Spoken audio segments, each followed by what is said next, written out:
Assalamualaikum warahmatullahi wabarakatuh. Waalaikumsalam warahmatullahi wabarakatuh. Selamat datang Ibu Endang Kawurian.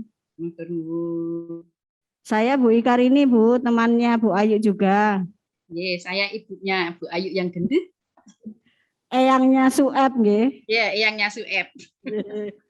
Hari ini Fakultas Hukum alhamdulillah mendapat kesempatan bisa mendapatkan materi dari Ibu tentang anatomi kontrak agar adik-adik ini hari ini punya gambaran tentang bagaimana sih sebetulnya kontrak itu. Nah, yang mengikuti pelatihan kontrak drafting hari ini ada 35 orang ya, Bu.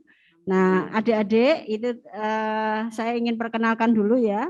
Narasumber kita hari ini, Ibu Endang Sri Karwurian ini adalah notaris di Kota Malang, notaris PPAT di Kota Malang. Juga pejabat lelang kelas 3 bekas. Dua, Bu, jangan kelas 3, enggak ada kelas 3. Dalam? Pejabat lelang kelas 2 Ibu saya. Kelas 2. Ya, belum naik kelas 3. Pejabat lelang kelas 2 bekas Karisidenan Malang. DKW ini Pengwil Jatim.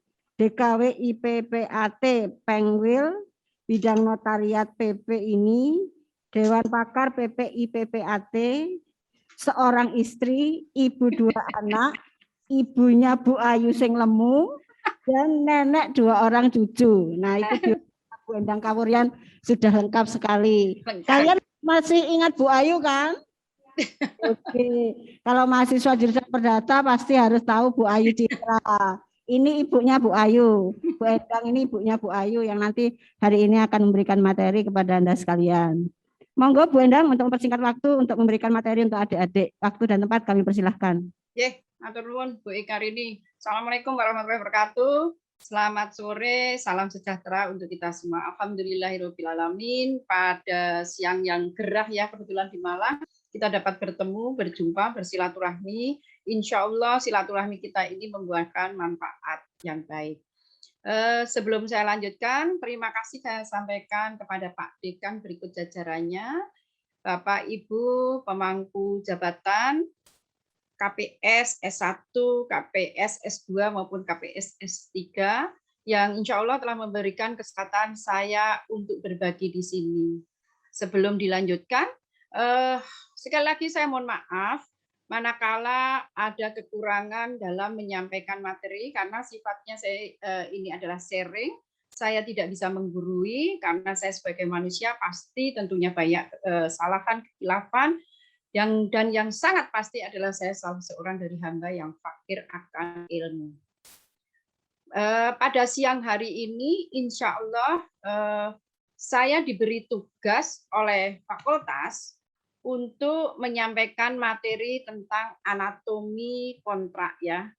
Saya coba share tentang anatomi kontrak ya, seperti makhluk hidup semua punya anatomi. Nah, di kontrak ini anatominya berarti dari ujung ke ujung, dari kepala sampai kaki. Nah, dalam menyusun sebuah anatomi atau sebuah kontrak, maka ada beberapa hal yang harus diperhatikan lebih dulu. Sebelum saya masuk ke situ, sekedar untuk mereview, merimen, sekedar mengingatkan, karena saya yakin adik-adik sekalian lebih paham dari saya, karena masih anget dalam ingatan adik-adik untuk mata kuliah ini ya. Biasanya kalau di UB ini disampaikan pada semester 5. Ya mungkin sama saja ya. Nah, sebelum ke lebih jauh, bahwa untuk merancang, jangan di situ dulu, ini dulu. Kita berbicara tentang kontrak, akta, surat, dan sebagainya. Memang ada hal yang harus diperhatikan ya. Kontrak, kalau orang itu gampang membuatnya, selalu ngomongnya bahasa Inggris. Padahal ngertinya ya kontrak gitu, tok nggak ngerti yang lainnya ya. Kalau di dalam bahasa Indonesia ini adalah sebuah proses bagaimana kita dapat merancang suatu perbuatan hukum dengan baik dan benar. Baik belum tentu benar, benar belum tentu baik. Nah, di sini diperlukan kepiawaian. Kepiawaian seorang kontrak drafting untuk membuat suatu kontrak ini tidak menjadi miss, tidak menjadi abu-abu, sehingga dapat dijalankan kedua belah pihak sesuai dengan ketentuan yang mereka kehendaki. Nah, dalam membuat kontrak pasti dibutuhkan suatu hubungan hukum yang dilakukan oleh dua orang. Kalau kita mundur lagi untuk membuat kontrak, kontrak ini sejatinya berurai dari sebuah perikatan, kemudian lahir perjanjian, dari perjanjian itu lahir persetujuan. Oleh karena itu dalam membuat kontrak, seseorang tidak serta-merta ngawur langsung membuat, tetapi dibutuhkan suatu keahlian atau kemahiran sesuai dengan karakteristik masing-masing kontrak yang akan dibuat. Jadi masing-masing kontrak ini ada karakteristiknya sendiri-sendiri, tidak sembarangan.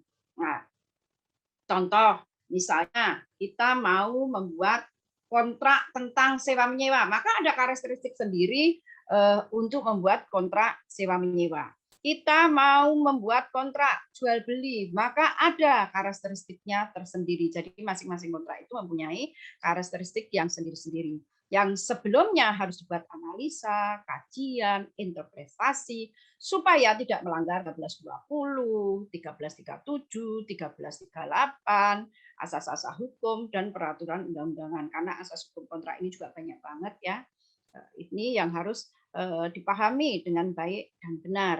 Nah, kemudian dalam merancang kontrak itu ada 3 hal yang harus diperhatikan. Struktur dari kontraknya itu sendiri. Susunan dari kontrak yang akan dibuat dirancang oleh para pihak. Kemudian, bagaimana anatominya? Ini berkaitan dengan letak dan hubungan antara satu bagian dan bagian yang lain. Harus runtut, nggak bisa pembukaan ditaruh di bawah, premis ditaruh aku maunya di atas sesuai selera masing-masing. Tetapi struktur itu harus dipenuhi dengan baik. Anatominya harus pas, kan nggak mungkin kepala ditaruh di kaki, kaki ditaruh kepala, kan nggak mungkin. Jadi semua berkaitan letak dan hubungannya antara satu dan lainnya itu harus pas, sesuai. Kemudian yang terakhir adalah substansinya kontrak itu sendiri. Substansi ini menyangkut isi dari kontrak yang insya Allah akan dituangkan dalam kontrak yang dirancang oleh para pihak. Nah, selanjutnya adik-adik sekalian, karena ini adik-adik mahasiswa ya, dari semua itu yang paling penting dan urgent ini adalah bahasa, ya bahasa. Kenapa bahasa itu penting? Garis kerak, kalau pernah beli buku ya, nanti kalau nulis mulai skripsi, tesis, disertasi, nggak ada salahnya membeli buku-buku dari Goris Kref tentang macam-macam itu. Bukunya ada 8 kalau nggak salah. Nah itu dibaca supaya tulisan adik-adik ini menjadi benar, terutama tata bahasanya. Ingat bahwa bahasa ini berfungsi sebagai pemersatu dan penghubung antara satu dan lainnya, anggota masyarakat, untuk komunikasi dengan mempergunakan bunyi atau alat ucap. Saya sampaikan bunyi dan alat ucap. Kalau kita diem, orang Jawa ngomong orang akan ngecap, berarti tidak ada bahasa yang dikeluarkan, alias bisu.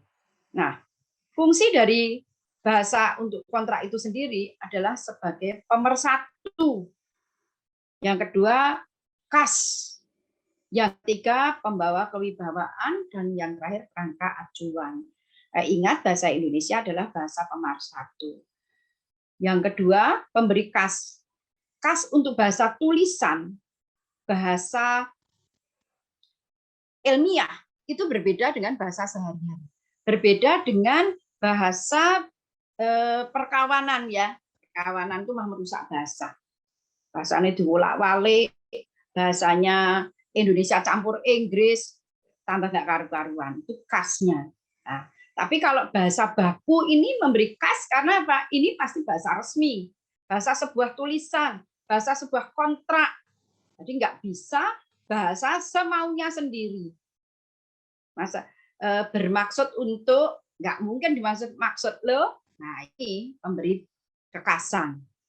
Pemberi kewibawaan, karena dengan bahasa yang baik, bahasa yang lugas, bahasa yang tidak menimbulkan misinterpretasi, itu akan memberi kewibawaan dari kontrak itu sendiri. Dan yang paling utama adalah sebagai kerangka acuan. Jangan sampai membuat tulisan dengan bahasa yang menimbulkan persepsi yang berbeda, misperception, masuk gray area, sehingga penafsiran orang itu menjadi satu dan lainnya menjadi berbeda. Kalau dalam suatu kontrak bahasa yang digunakan ini sudah masing-masing bisa menafsirkan sendiri-sendiri, itu akan berakibat fatal. Oleh karena itu dalam penggunaan bahasa, sebelum kontrak itu dituangkan atau ditandatangani oleh para pihak, pasti akan dibaca lebih dulu. Dibaca lebih dulu itu maksudnya apabila di kemudian hari kontrak ini sudah ditandatangani, kemudian dibaca ulang, tidak masuk ke ranah mispersepsi atau misunderstanding atau gawe mumet. Maksud sana seperti ini, maksudku seperti ini. Maksud dari kedua belah pihak itu harus kumpul, harus sama, tidak boleh berbeda. Ya, jadi apa yang dituangkan ini memang sudah benar-benar kehendak dari para pihak, bukan kehendak satu pihak. Atau jangan sampai satu pihak lain dan kemudian ada pihak ketiga yang justru menafsirkan berbeda dari kehendak para pihak. Terutama ini akan menjadi penting pada saat terjadi dispute. Misalnya karena prestasi. Nah, itu akan menyulitkan kalau bahasa ini tidak dibuat dalam bahasa baku. Maka di sini kalau kita sebagai seorang notaris pun selalu disampaikan bahasa yang digunakan dalam akta wajib memakai bahasa Indonesia. Ini kalau sebagai seorang notaris ya, karena notaris adalah pejabat umum, wajib menjunjung tinggi bahasa persatuan, yaitu bahasa Indonesia. Bahasa yang digunakan pasti bahasa Indonesia. Ya, bahkan di undang-undang tertentu, mulai undang-undang PT, fidusia, itu wajib menggunakan bahasa Indonesia. Bagaimana Ibu kalau akan menggunakan bahasa lain? Dipersilahkan menggunakan bahasa lain jika para pihak menghendaki. Walaupun itu menurut saya masuk persepsi, bisa persepsi yang berbeda karena ada bahasa jika para pihak menghendaki. Sampai sejauh mana para pihak menghendaki? Apa buktinya para pihak menghendaki? Nah, ini yang menjadi kadang-kadang menjadi masalah. Oleh karena itu, bagi kami para notaris selalu punya cara bagaimana membuat tulisan yang dibuat dalam bahasa lain itu diakui kebenarannya. Dan yang terakhir di klausul penutup selalu disampaikan bahwa apabila ada perbedaan bahasa di antara para pihak, maka sepakat memakai bahasa Indonesia. Nah, disinilah fungsi bahasa. Demikian pula nanti kalau adik-adik akan membuat perjanjian, membuat kontrak, juga harus ada poin tersendiri yang menyatakan bahwa bahasa yang digunakan disepakati bahasa apa. Nah, ini fungsi bahasa. Karena bahasan tentang bahasa ini tidak melulu untuk bahasa Indonesia, tapi mungkin bahasa-bahasa lain yang disepakati oleh para pihak, yang akan ditentukan oleh para pihak, yang akan dipakai oleh para pihak. Nah, saya lanjutkan mengenai anatomi kontrak. Nah, ini saya harus bisa ngomong sampai 3 jam atau berapa jam Bu Ekarini? Bu? Kalau jadwalnya 3 jam Bu, monggo. Dalangnya itu 3 jam ya, sembuh apa sing diomongke ya. Monggo, Ya. jadwal maksimal sampai jam 4 Bu. Siap, ya insya Allah lah. Tadi telah saya sampaikan adik-adik bahwa anatomi kontrak ini dari ujung sampai ke ujung, dari kepala sampai kaki. Ini merupakan satu kesatuan yang tidak bisa urutan ini dibolak dan dibalik, tidak bisa. Jadi mulai awal selalu dimulai dengan pembukaan atau opening. Ya. Kalau di akta notaris mengenai anatomi kontrak ini tidak sampai 5, hanya 3 sesuai pasal 38 Undang-Undang Jabatan Notaris. Tetapi saya di sini berbicara secara umum, kontrak secara umum. Biasanya ada pembukaan atau opening, kemudian komparisi, kemudian premis, isi, contents, atau penutup closing. Ya. Karena kalau anatomi kontrak ini tidak dipenuhi sesuai urutan ini, maka tidak sempurna. Nah, dan yang harus diperhatikan dalam pembuatan kontrak ini harus kesesuaian ya. Nanti di belakang ada di kesimpulan yang saya sebut masalah keagrariaan. Contoh, misalnya membuat perjanjian jual beli antara orang Indonesia dengan orang Amerika. Objeknya adalah hak milik, boleh enggak? Nah, ini ada di komparisinya. Boleh enggak? Tapi berhubungan dengan objek. Maka subjek dan objek ini menjadi satu kesatuan yang tidak bisa dirubah-rubah. Ini dulu sebetulnya sebelum kita berbicara mengenai anatomi kontrak. Tadi di depan saya sebutkan mengenai syarat sahnya perjanjian. Karena sebuah kontrak ini diawali dari perjanjian di antara keduanya. Ya. Di awal tadi, lebih awal saya sampaikan adanya perikatan, perjanjian, baru persetujuan. Sebuah perjanjian berlaku sebagai undang-undang di antara para pihak, pacta sunt servanda. Harus dilakukan dengan etikat baik. Syarat sahnya perjanjian 1320. Ini nanti akan mempengaruhi isi dari perjanjian itu dapat dilaksanakan enggak, melanggar enggak. Nah, contoh 1320 subjek dan objek harus selaras, serasi, seimbang kalau istilah saya kalau ngajar 3S. Kenapa serasi? Nah, kalau objeknya ini hak milik, subjeknya orang asing, tentunya nggak akan dapat dijual belikan. Karena terikat ketentuan pasal 21 ayat 3 Undang-Undang 5 tahun 60, di mana di situ disebutkan bahwa warga negara asing itu tidak bisa memperoleh hak milik. Bahwa karena perkawinan, karena pewarisan, yang bersangkutan atau subjek hukumnya sudah menjadi warga negara asing, itu tidak bakalan menjadi dapat memperoleh hak milik.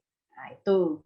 Nah, kembali lagi kepada anatomi kontrak. Pembukaan, apa yang dibuka? Apa yang dibuka? Nah, setiap kontrak atau perjanjian itu selalu ada namanya judul ya. Saya nggak bisa bikin judul-judulan. Yang harus diingat dan dipahami bahwa setiap judul itu harus mencerminkan jiwa perjanjian. Ditulis singkat dan dalam bahasa baku, ya. Bahasa tulisan untuk sebuah perjanjian, sebuah kontrak, sebuah akta itu harus bahasa baku. Harus mencerminkan jiwa. Contoh, dia pinjam barang dalam jangka waktu tertentu dengan syarat tertentu akan dipakai untuk jualan barang dagangannya. Objeknya adalah HGB nomor 1 terletak di mana ya, kalau di daerah UNED lah.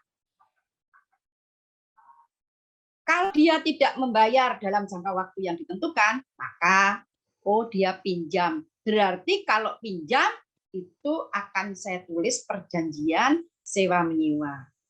Tercermin enggak? Tercermin jiwanya. Nah, karena dia pinjam. Nah, pas judulnya ini hanya sewa menyewa. Kemudian perjanjian kredit. Ada orang utang kepada lembaga perbankan atau lembaga pembiayaan sejumlah uang tertentu dengan bunga, perhitungan anuitas dengan jangka waktu sekian, jaminannya sekian, jika tidak dapat membayar hutangnya, berdasarkan perjanjian utang piutang sesuai pasal 20 Undang-Undang 496 akan dilakukan eksekusi atau pelelangan umum. Mahasiswa A menjawab perjanjian kredit. Mahasiswa B menjawab pengakuan. Si dosen masih nambahi satu clue. Bahwa pengakuan hutang ini harus memuat titel eksekutorial. Nah, anak tahu semua. Ya, ini baru judul. aku mau bikin perjanjian kredit atau pengakuan hutang. Ternyata perjanjian kredit dan pengakuan hutang itu jauh bedanya. Jauh sekali. Apalagi kalau kita berbicara untuk akta notaris. Waduh, jauh banget. Karena kalau perjanjian kredit itu semua orang boleh ditulis. Denda, bunga, objek, klausula semua boleh ditulis. Ternyata kalau pengakuan hutang itu simple. Kok simple, Bu? Iya, kalau notaris, akta pengakuan hutang ini mau dieksekusi, itu syaratnya ada, harus memuat titel ira-ira demi keadilan. Harus ditutup dengan grose. Isinya, materinya, itu tidak bisa semua ditulis. Bahwa hutangnya harus sudah pasti, jangka waktunya pasti, tidak menyebut jaminan dan lain sebagainya. Nah, kalau kita berbicara untuk akte di bawah tangan tidak ada masalah, karena ingat pengakuan hutang di bawah tangan tidak dapat dieksekusi berdasarkan 165 KIR. Nah, jadi nggak ada masalah. Yang saya garis bawahi di sini bahwa setiap membuat judul itu harus sesuai dengan jiwa dari perjanjian itu sendiri. Bu, aku bingung bikin judul, tulis saya perjanjian. Kalau bingung, jangan sampai judul dengan isi yang satu ke kiri, yang satu ke kanan. Kalau sudah seperti itu, maka berarti judul yang Anda buat tidak mencerminkan jiwa dari perjanjian itu sendiri. Judul nggak usah panjang-panjang, supaya orang mudah memahami, mudah mengerti. Kalau judulnya ringkas perjanjian kredit, oh di dalamnya pasti berisi tentang utang piutang, tentang kredit seseorang. Tinggal nanti kalau pengen detail ya dibaca lagi. Utangnya berapa, jangka waktunya berapa, bunganya berapa, provisinya berapa. Kalau uang prestasi harus seperti apa, dendanya, domisili atau pilihan hukumnya. Nah, tinggal dibaca. Tetapi secara sekilas orang sudah bisa memahami judul itu sendiri. Atau kalau dipanjangin, boleh, tetapi tidak perlu panjang sekali. Karena kalau panjang, yang dikhawatirkan bingung orang memaknai. Contoh kalau mau panjang, perjanjian kredit pengen saya panjangin, Bu, nggak apa-apa. Perjanjian kredit dengan jaminan. Oh, ada jaminannya ternyata. Nah, tinggal dibaca lagi. Itu tidak masuk atau tidak bisa dikategorikan menjadi bias. Nah, sekali lagi, yang ingin saya sampaikan bahwa sebuah judul ini harus mencerminkan jiwa dari perjanjian itu sendiri dan dibuat secara singkat dalam bahasa baku. Kemudian setelah judul ada nomor. Mas, Mbak, anak-anakku sekalian yang disayangi Allah Subhanahu wa taala, bahwa nomor ini boleh ada, boleh tidak. Kalau itu person to person, saya sama Bu Ekarini mau bikin perjanjian. Kan Bu Ekarini hanya bikin sekali sama saya, berdua. Perjanjian di bawah tangan tentang sewa menyewa. Beliau tidak punya buku yang menyatakan nomor 1, bikin apa, nomor 2. Insya Allah pasti tidak ada. Demikian pula saya sebaliknya. Ya, tetapi kalau itu notaris, atau pejabat lelang, atau itu PPAT, ada nomor-nomor itu sendiri. Kalau notaris ya diurutkan nomor 1 setiap bulan berubah. Kalau PPAT terus sampai setahun, demikian pula kalau pejabat lelang.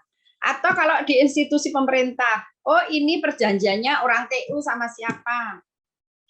Nah, jadi nomor ini boleh dibuat, boleh tidak. Nah, kalau di perbankan, banyak sekali akte-akte perjanjian kredit yang dibuat di bawah tangan oleh bank dengan kode nomor tertentu. Ada kodenya nomor 1 garing KMK, oh berarti kredit modal kerja. Nomor 1 garing KI, oh kredit konstruksi atau KYG, nah macam-macam. Nah, itu nomor itu yang ngerti adalah pembuatnya. Jadi nomor ini sifatnya tidak wajib. Kalau tidak bernomor nanti gimana, Bu? Misalnya aku bertindak sebagai kuasa tidak bernomor, tinggal ditulis saja tidak bernomor. Nah, untuk jam hari tanggal, bulan, dan tahun. Nah, kenapa saya sengaja tuliskan ini nomor merah, ini kok hitam? Ya, karena ini biasanya tidak wajib.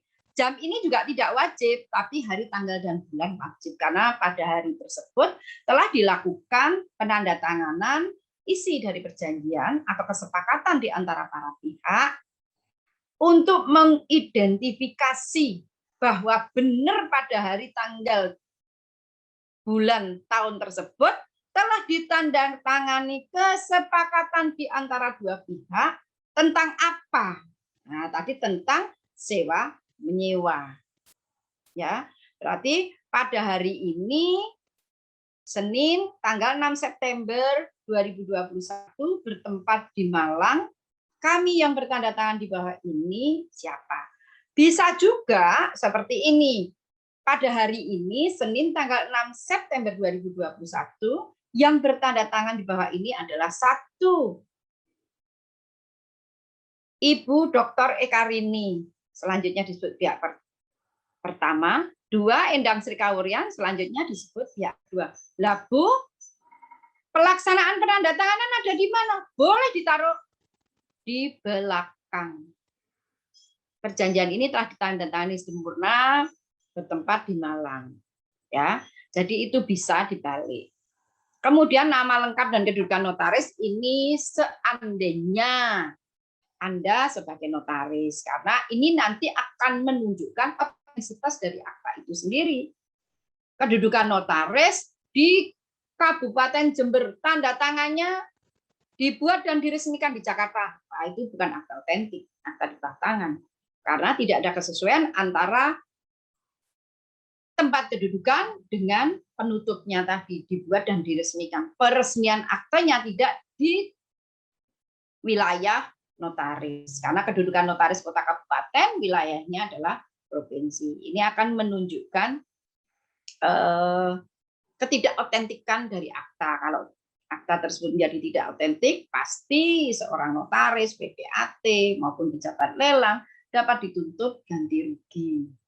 Secara perdata, secara pidana, dia dapat dituntut untuk memberi keterangan palsu dalam sebuah akta otentik.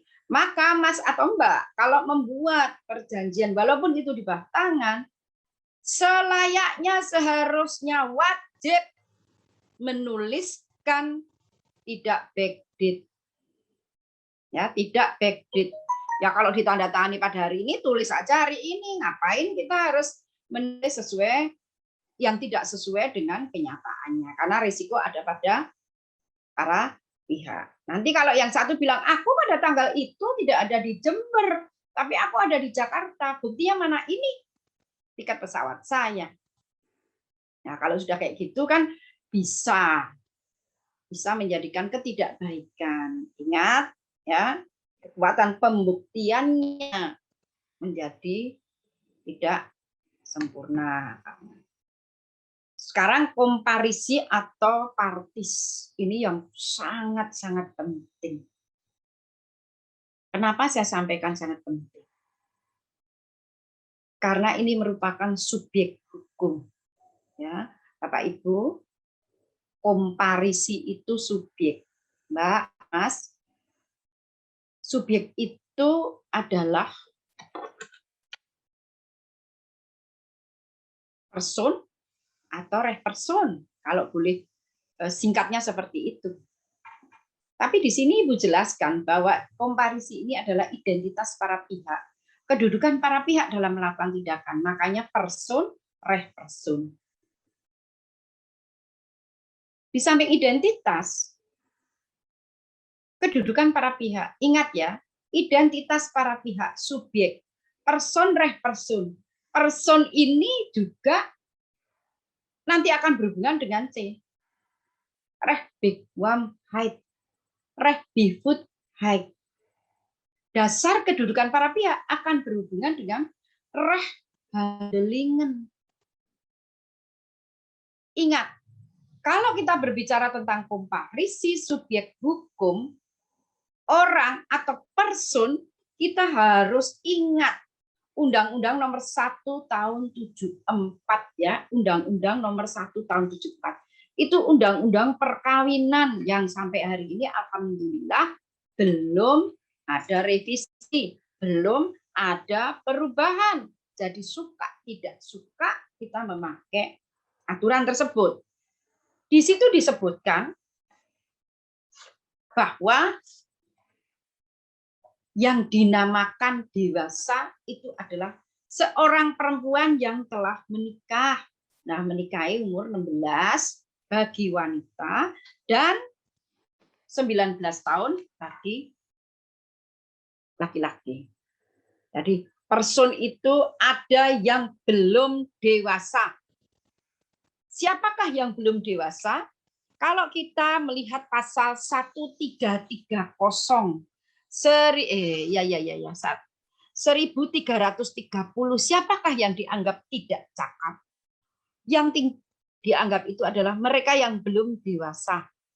Mereka yang ditaruh di bawah pengampuan. Belum dewasa, ditaruh di bawah pengampuan, dan seorang istri. Tetapi untuk kedudukan seorang istri ini sudah direvisi. Ada surat edaran Mahkamah Agung, itu sudah terlalu jadul kalau tahun 63, maka kita akan berbicara pasal 31 Undang-Undang Nomor 1 74. Bahwa seorang wanita itu punya hak. Jadi dia dapat bertindak sendiri. Bisa kita buktikan pelaksanaan pasal 35 ayat 2, pelaksanaan pasal 36 ayat 2, bahwa harta yang diperoleh karena warisan, karena hibah, hadiah, itu dalam kekuasaan masing-masing. Seandainya saya ini seorang istri, seorang wanita yang mendapat hadiah, hibah dari orang tua saya tidak perlu dibantu suami saya. Jadi sejak berlakunya Undang-Undang 174 itu sudah ada spesifikasi khusus. 36 ayat 2. Bolehlah kalau mau dibantu, kecuali ada persetujuan. Sudah diomongkan dalam dulu. Diomongkan gimana? Pada saat kita kawin atau setelah kawin, ya sudah, ini berdua. Tapi Bapak Ibu, adik-adik sekalian harus ingat, kalau itu menyangkut mengenai tanah, tidak bisa kita ngomongin tanpa persetujuan. Kenapa? Nah, karena hukum tanah kita adalah horizontal steady. Kita kembali lagi ke belum dewasa. Jadi belum dewasa adalah mereka yang belum menikah.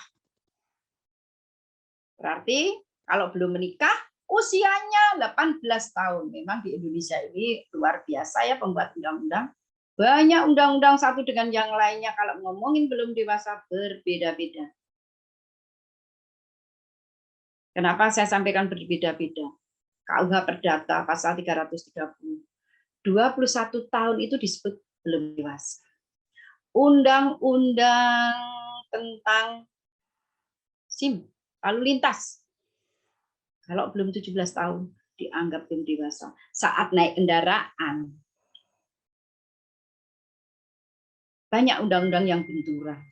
Pada akhirnya kalau kami para notaris sepakat yang namanya dewasa adalah mereka yang telah berusia 18 tahun. Jadi mereka yang telah berusia 18 tahun silahkan melakukan perbuatan hukum tersendiri. Tanpa bantuan siapapun. Itu yang harus diperhatikan. Nah, kalau yang ditaruh di pengampuan on back uang, siapa? Di pasal 433 KUH Perdata di situ disebutkan boros. Menghambur-hamburkan uang tanpa tujuan, bikin bangkrut, bikin melarat. Nah, itu bisa dimohon kepada pengadilan negeri maupun pengadilan agama untuk dimintakan perwalian. Ya, adik-adik, anak-anakku sekalian, bahwa sejak tahun 2006 pengadilan agama itu juga dipersilahkan untuk memohon penetapan perwalian. Kemudian mereka yang lemah akal itu bukan gila ya, debil, ambisin, naudzubillah min dzalik, adalah mereka-mereka yang kurang kemampuan daya pikirnya. Kalau misalnya IQ normal itu 100, mereka-mereka ini masih di bawah itu semua, sehingga kadang-kadang hang. Nah, orang-orang yang seperti itu bisa dimintakan pengampuan kepada PA maupun PN.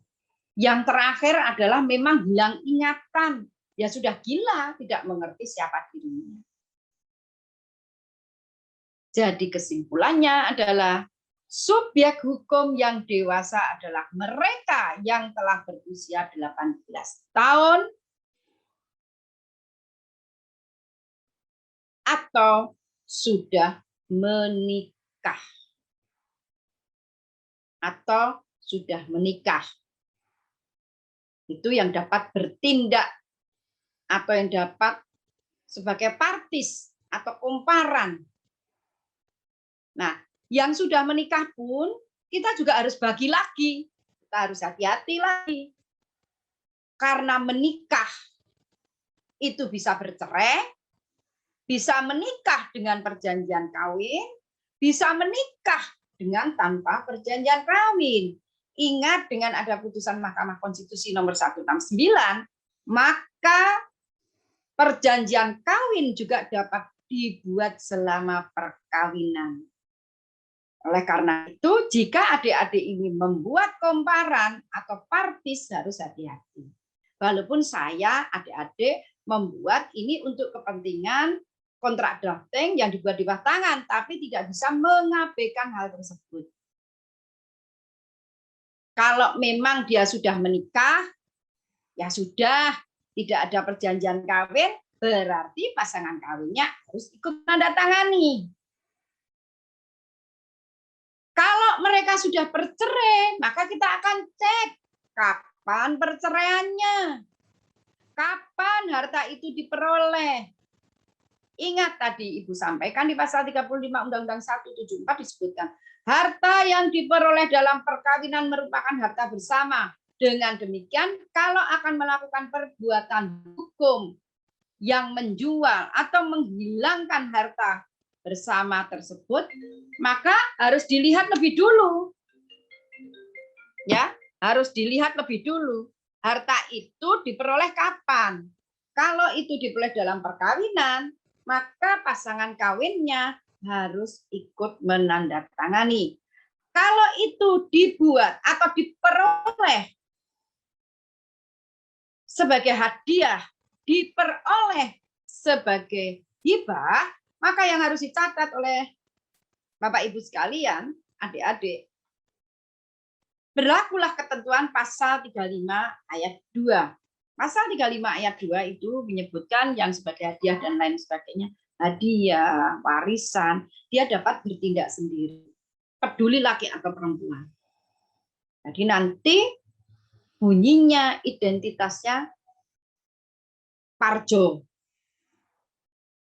Umurnya untuk menentukan dia kedewasaannya. Pekerjaannya apa? Warga negara Indonesia menurut saya walaupun di bawah tangan mutlak, karena kalau sudah objeknya atas tanah supaya match. Dan terakhir tempat tinggalnya. Untuk tindakan hukum di bawah ini atau dalam perjanjian ini tidak diperlukan persetujuan pasangan kawinnya. Karena atas objek perjanjian diperoleh sebelum menikah. Kelihatan itu bisa dicek. Nah, tetapi kalau diperoleh dalam perkawinan, ya disebutkan. Ibunya namanya siapa? Tuan Aldebaran.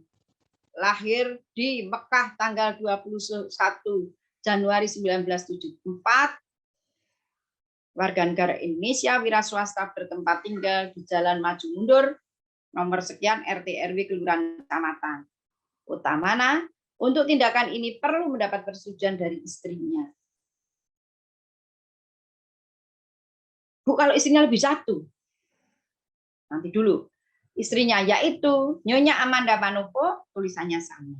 Kenapa? Karena yang mau dijual itu mereka peroleh dalam perkawinan antara Aldebaran dan Amanda Manopo. Tetapi kalau itu oleh Aldebaran dari warisan kedua orang tuanya, maka untuk tindakan ini tidak perlu disetujui istrinya. Identitas para pihak, kedudukan dalam melakukan perbuatan hukum. Kalau itu diperoleh dalam perkawinan, tetapi perkawinan mereka itu dilakukan dengan perjanjian kawin, maka cukuplah ditulis. Untuk tindakan ini tidak perlu mendapat persetujuan dari pasangan kawinnya, karena harta ini diperoleh, walaupun harta ini diperoleh dalam perkawinan, tetapi mereka terikat dengan perjanjian kawin. Ingat adik-adik, perjanjian kawin yang sempurna adalah perjanjian kawin yang dibuat dengan akta notaris, yang kemudian didaftarkan di kantor catatan sipil. Berarti asas publisitasnya terpenuhi. Itu kalau perjanjian kawin.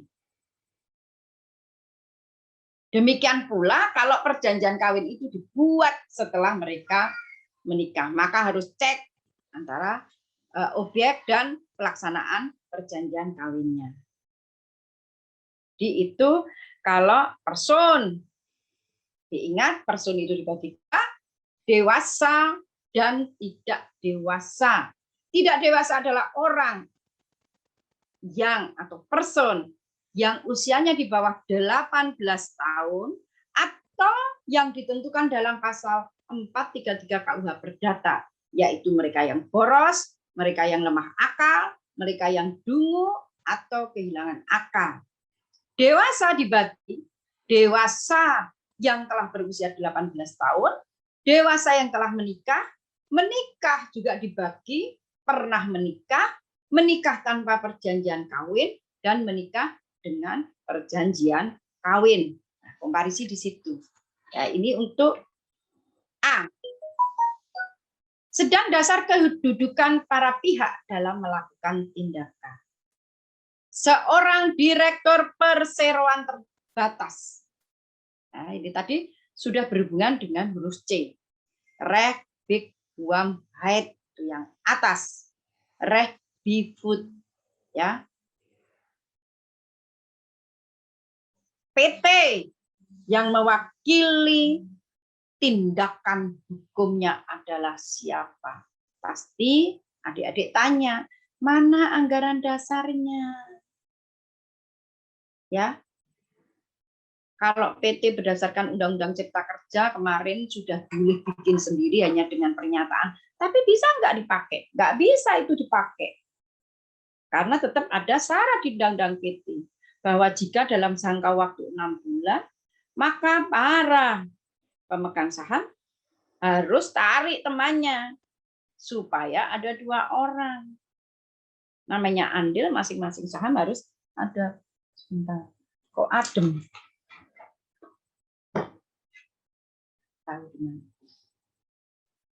Jadi kedudukannya yang melegalkan dia melakukan tindakan itu siapa? Ya. Lihat anggaran dasar. Kalau pemerintahan, nah, reh handling, karena setiap subjek hukum adalah pendukung hak dan kewajiban. Oke, saya lanjut. Komparisi ini ternyata macam-macam bentuknya. Saya boleh mandek bentar, saya kadang bentar.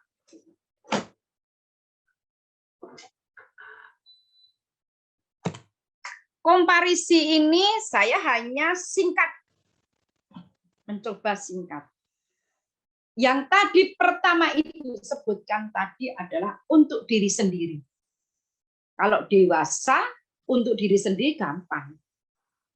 Ingat ya, bisa sebagai subjek hukum melakukan tindakan hukum adalah mereka yang telah dewasa. Yang telah dewasa tadi sudah disebutkan bahwa telah berusia 18 tahun atau menikah.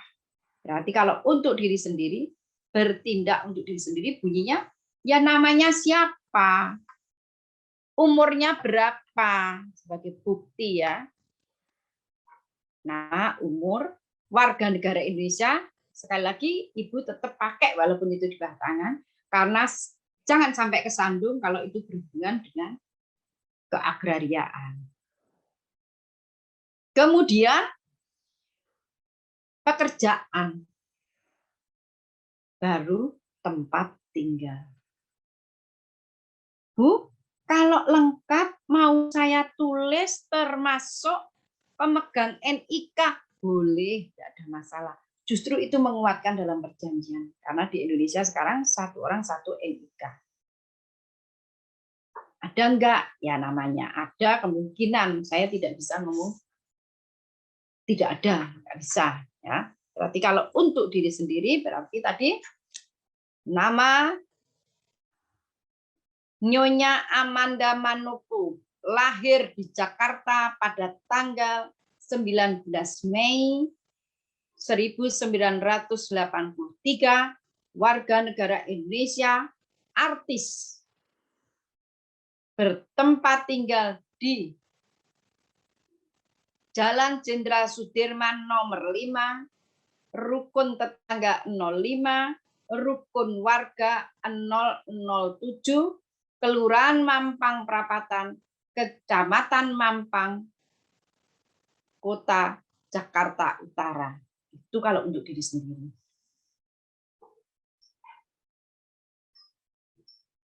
Ingat, untuk diri sendiri itu tidak hanya yang dewasa, yang menikah dengan perjanjian kawin pun itu bertindak untuk diri sendiri. Kalau yang menikah tanpa perjanjian kawin juga untuk diri sendiri.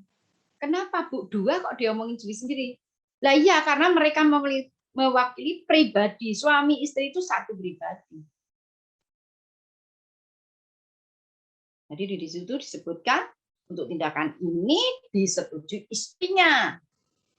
Siapa namanya atau suaminya siapa namanya, sesuai yang tadi Ibu sebutkan tadi. Identitas para pihak, nama, tempat tanggal lahir, kewarganegaraan, pekerjaan, tempat tinggal. Itu minimal yang harus ditulis di situ. Bu, kalau lain-lainnya saya tulis pemegang KTP dengan nomor NIK sekian, oh boleh, tidak ada masalah, silakan saja. Ya, disetujui istri atau suaminya, lihat objeknya apa yang dijual. Objeknya itu yang dijual apa?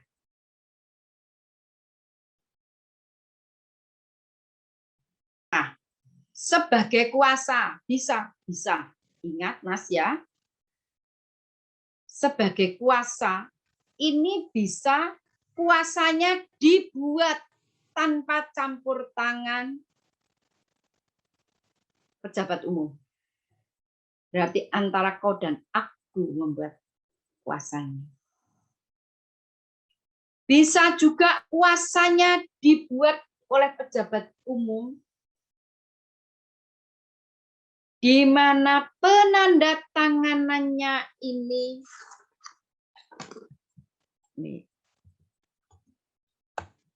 tanpa besar, tanpa campur tangan.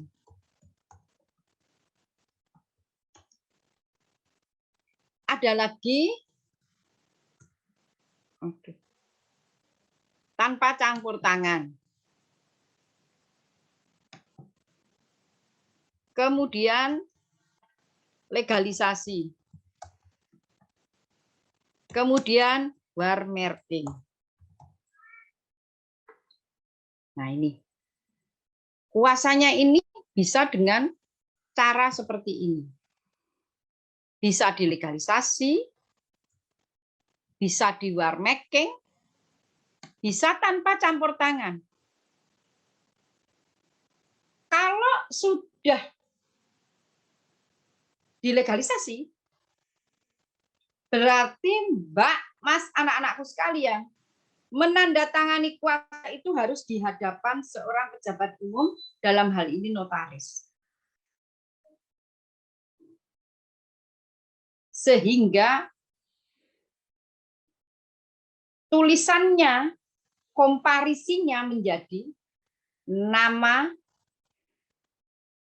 tempat tanggal lahir, kewarganegaraan, pekerjaan, alamat.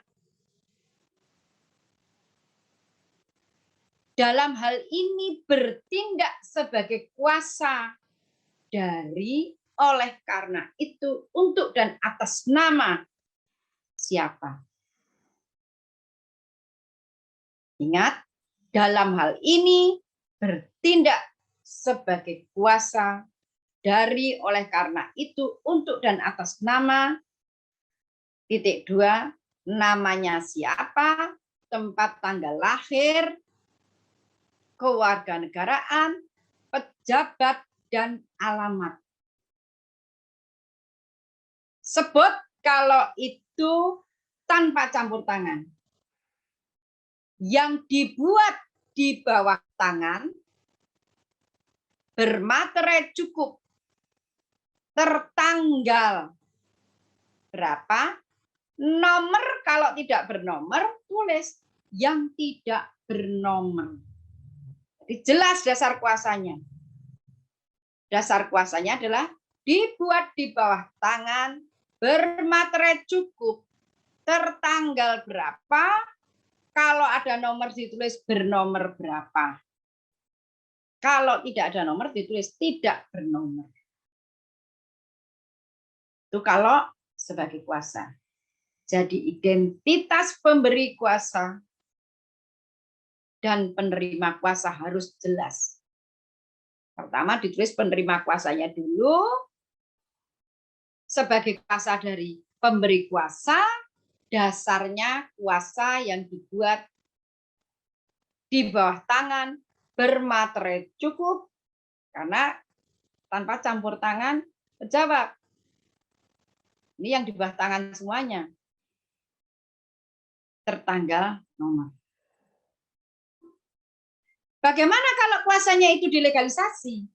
Kalau kuasanya itu dilegalisasi, maka disebut dengan jelas identitas penerima kuasa untuk atas nama pemberi kuasa dibuat berdasarkan kuasa di bawah tangan bermaterai cukup tanggal nomor yang dilegalisasi oleh Endang Sri Kawuryan, notaris di Malang, tertanggal nomor.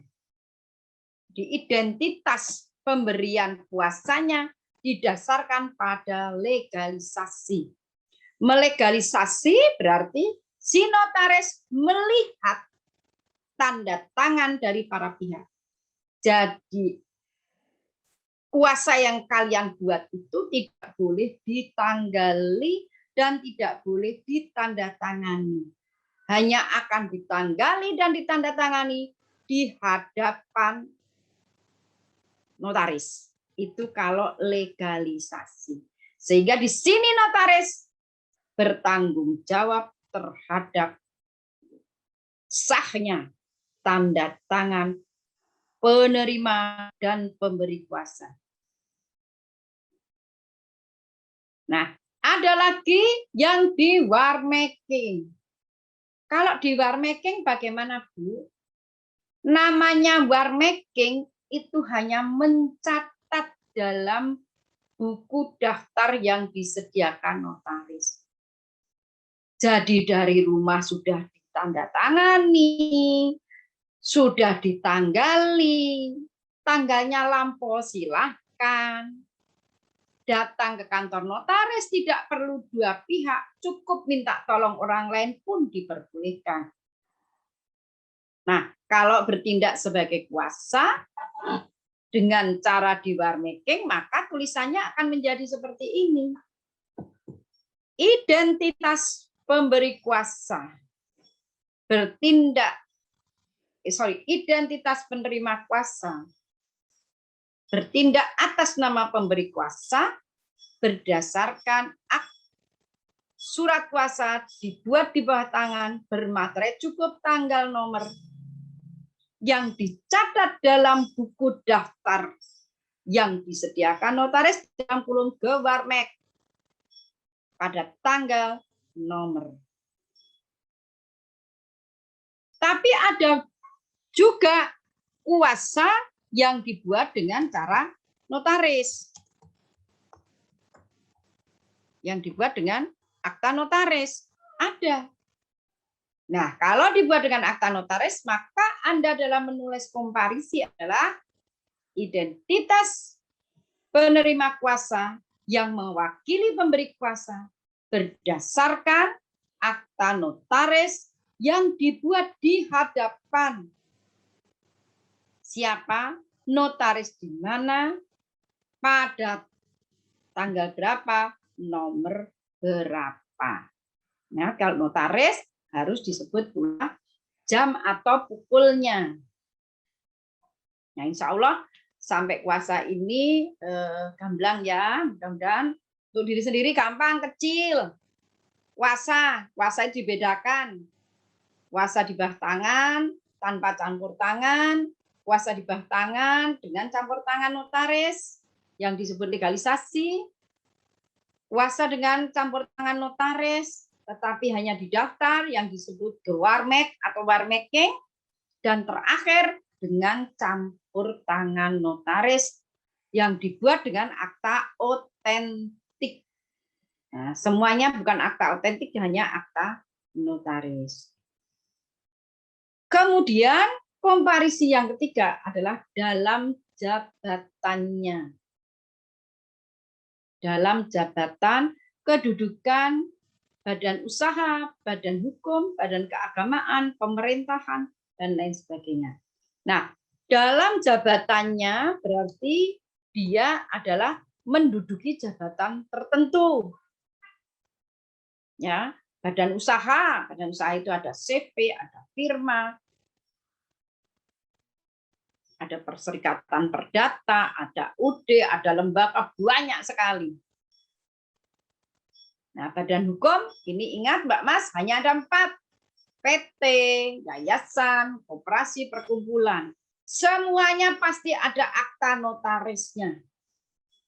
Dan dikatakan sempurna sebagai badan hukum jika telah dibuat di hadapan notaris dan telah mendapat pengesahan instansi yang berwenang, Kementerian Hukum dan HAM, dan telah diumumkan dalam lembaran berita negara. Dalam badan hukum, Anda bisa lihat anggaran dasarnya atau akta pendiriannya. Badan usaha pun CV juga kita akan lihat siapa yang berwenang mewakili. CV Firman itu pasti ketua atau direktur. Nah, kerennya CEO. Terus gimana Bu komparisinya? Gampang. Ya identitas dia dan disebutkan dalam kedudukan atau jabatannya sebagai apa. Tuan Aldebaran, identitas nama, tempat tanggal lahir, kewarganegaraan, pekerjaan, alamat. Dalam hal ini bertindak sebagai direktur perseroan komanditer CV Palu Gada yang didirikan dengan akta tanggal nomor dibuat di hadapan Endang Notaris di Malang. Kalau itu lembaga, sama. Kalau badan usahanya dibuat di bawah tangan, ya tulis saja.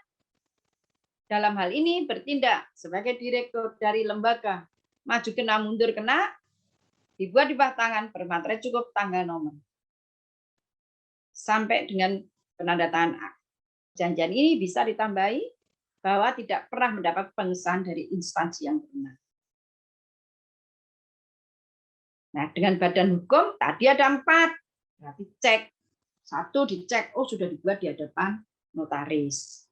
Ya, kita memang prihatin sampai hari ini yang namanya perkumpulan belum ada undang-undang tertentu masih pakai stadgar. PT, yayasan, koperasi, perkumpulan dilihat siapa yang mewakili. OPT direktur. Tapi untuk apa dia bertindak? Oh, direktur ini boleh mewakili di dalam dan di luar pengadilan. Tapi ada spesifikasi khusus apa? Kalau menjaminkan sebagai portof atau personal garansi, corporate garansi, dia harus minta izin. Kalau mau utang, nah tinggal dilihat di situ. Badan hukum. Oh, kalau yayasan, ternyata yayasan itu diwakili oleh pengurus. Dan untuk melakukan tindakan hukum tertentu harus ada pembina, berarti wong loro. Atau satu tapi ada persetujuannya. Oh, kalau koperasi cukup pengurus. Karena koperasi itu hanya menyebut pengurus mewakili di luar dan di dalam pengadilan, sangat simpel. Kalau matskap perkumpulan, oh ketua, ya sudah. Itu yang harus Anda cermati di dalam anggaran dasar. Nah, kalau pemerintahan, keagamaan misalnya, badan keagamaan. Ya, dia kelola apa di situ, sebagai apa, Anda harus lihat mewakili siapa. Demikian pula dalam pemerintahan. Dalam pemerintahan, oh bupati. Pengangkatan dia bupati mana? Benarkah dia bupati? Itu yang harus Anda tulis di situ. Identitas, dalam hal ini bertindak kedudukannya, dalam kedudukannya sebagai Bupati Jember. Berdasarkan apa? SK-nya sebut. Yang D adalah menjalankan kekuasaan orang tua. Ingat bahwa perkawinan adalah sah jika dilakukan menurut hukum agama. Dan kemudian dicatatkan. Dalam perkawinan lahir anak-anak. Yang langsung dalam kekuasaan orang tua itu yang bagaimana? Baca. Jangan sampai keliru. Menjalankan komparisinya menjalankan kekuasaan orang tua, tapi isinya human trafficking atau menjual anak tidak boleh. Menjalankan kekuasaan orang tua itu dalam hal yang benar. Jalankan kekuasaan orang tua adalah karena kita patrilineal, biasanya diwakili oleh bapak-bapaknya. Tapi manakala bapaknya sudah meninggal, maka bisa memohon kepada hakim untuk ibunya bertindak sebagai wali.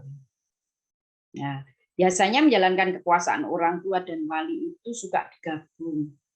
Contoh, misalnya karena keadaan yang menghendaki warisan ini untuk dijaminkan ke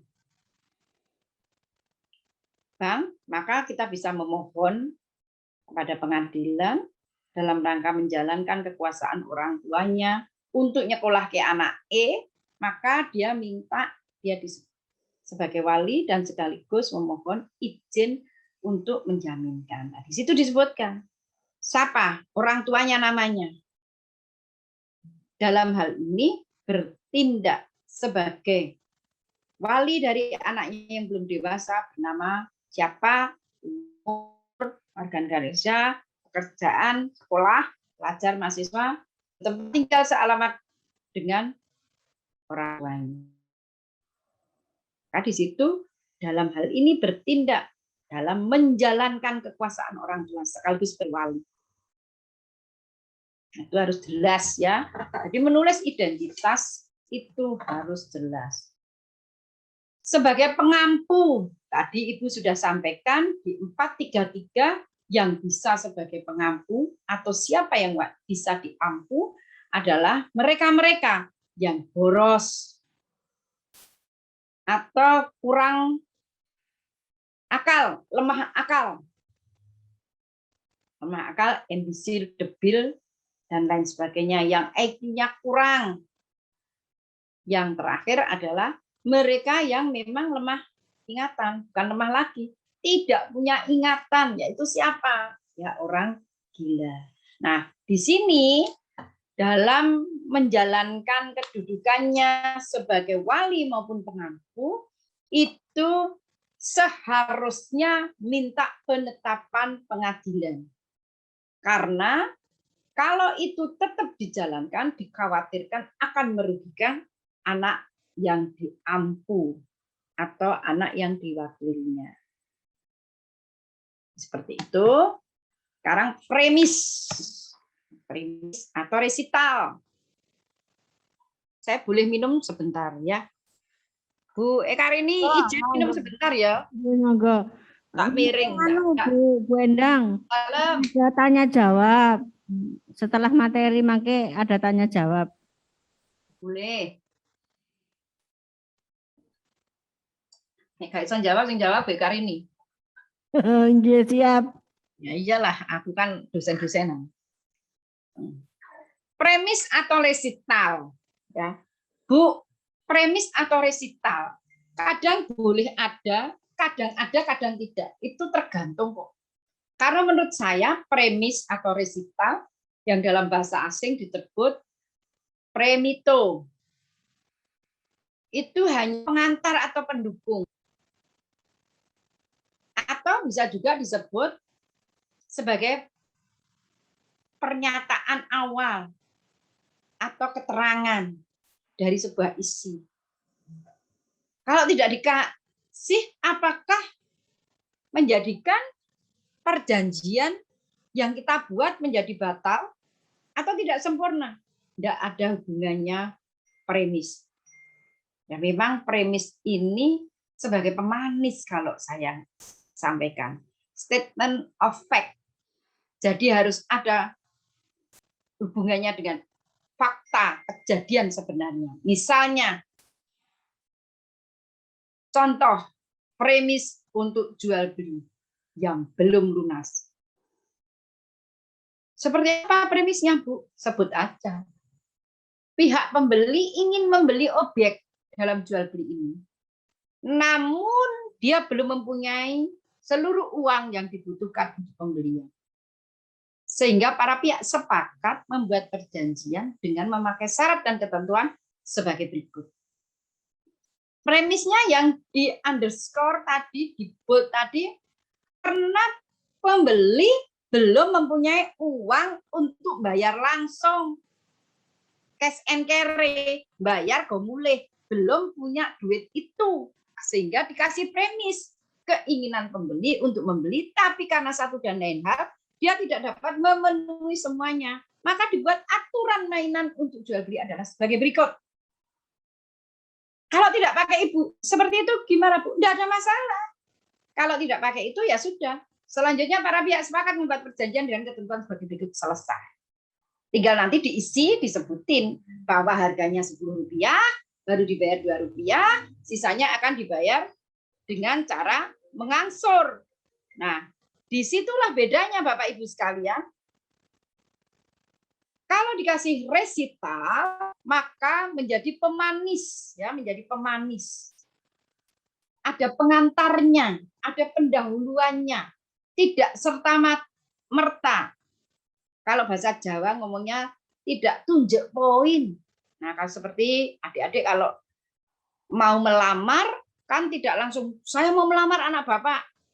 Enggak. Pertama, saya datang seperti ini. Kedua, pertama menyampaikan salam. Kedua, melihat anak Bapak yang begono begini. Ketiga, baru tunjuk poin. Saya datang ke sini ingin melamar anak Bapak. Enggak terus teko, masuk dalam rumah, saya ingin melamar anak Bapak. Woi, so dipateni, so dipukul. Ini ya, enggak ada hujan, enggak ada angin, masuk rumah, belum dipersilakan duduk, sudah bilang melamar. Kan enggak bagus. Maka diperlukan resital atau premis tadi, pemanis, penghantar, pendahuluan. Oleh karena itu, sifat dari premis tadi adalah fakultatif. Boleh ada, boleh tidak. Kalau saya senang ada. Tapi hati-hati membuat premis, jangan sampai terjebak. Justru menjadikan perjanjian ini membingungkan di kemudian hari. Maka yang patut digarisbawahi adalah premis ini harus merupakan statement of fact, penyajian fakta yang ada, harus terukur yang dimiliki oleh para pihak. Itu syaratnya seperti itu. Ya, harus jelas jadi premis ini.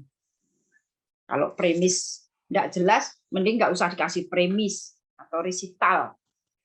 Karena hanya sebagai pemanis saja kok nggak dikasih juga tidak apa-apa, boleh sah-sah saja.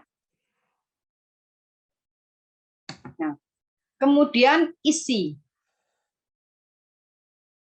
ya, isi itu kehendak.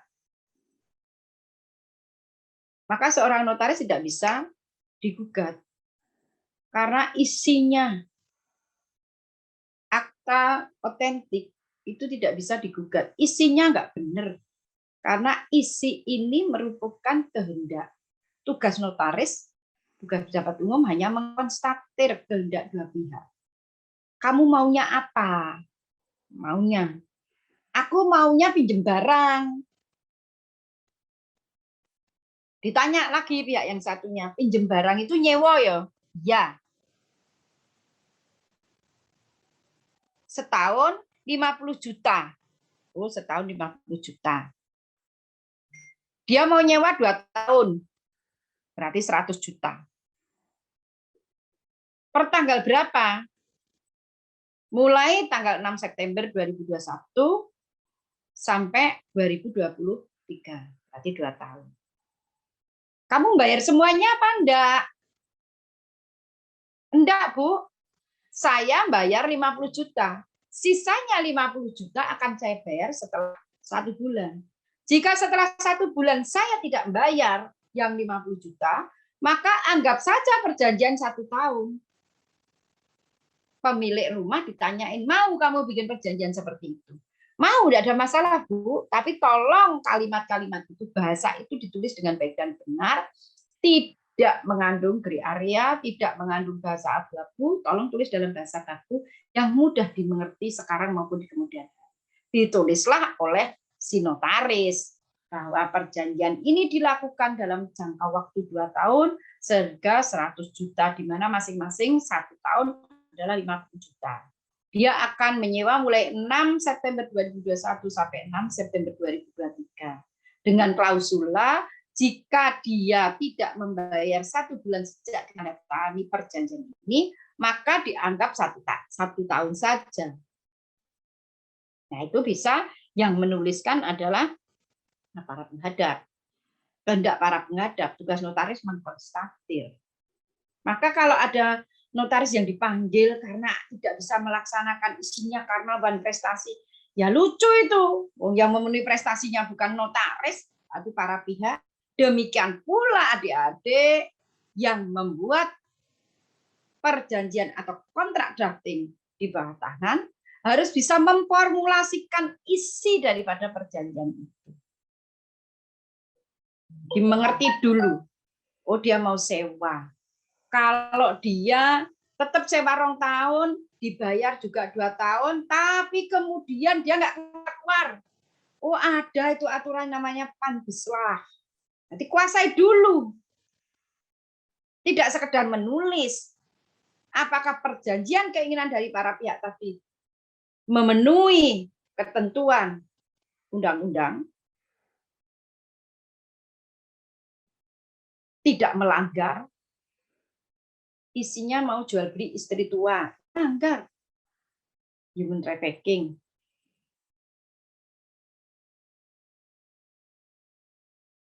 Lain, Bu, isinya sewa menyewa.